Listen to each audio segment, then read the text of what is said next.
Welcome to our channel. Today we how to set up Dropbox to create shared folders with permissions. Quick tutorial step by step clearly. To set up Dropbox to create shared folders with permissions, first, log into your Dropbox account on your preferred device.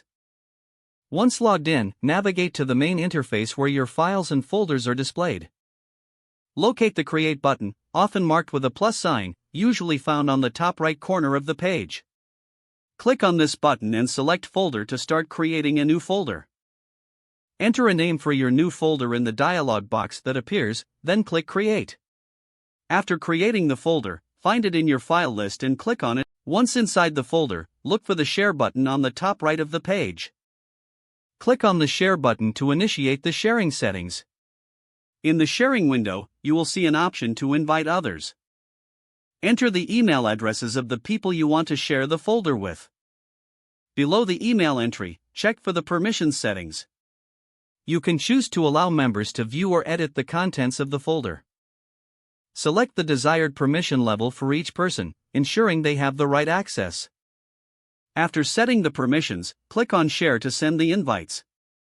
Once shared, you can manage or change permissions by clicking on the shared folder link.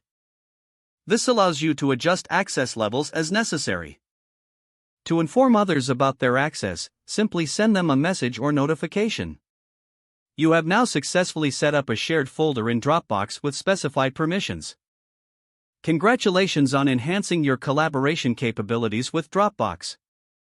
If the page does not load, refresh the browser or try again in a private or incognito window. Make sure you are using the correct email address, then retype it carefully to avoid small typos. If your password is not accepted, use the reset option and create a new strong password you can remember. Check your spam folder for verification or security emails, then complete any requested confirmation steps.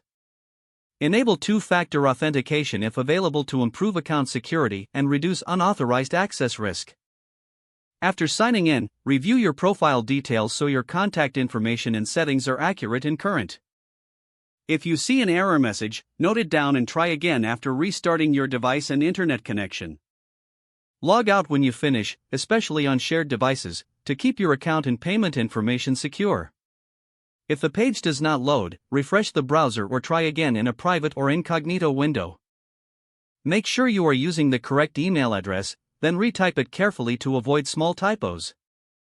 Don't forget to like this video and subscribe to our channel for more step-by-step tech guides.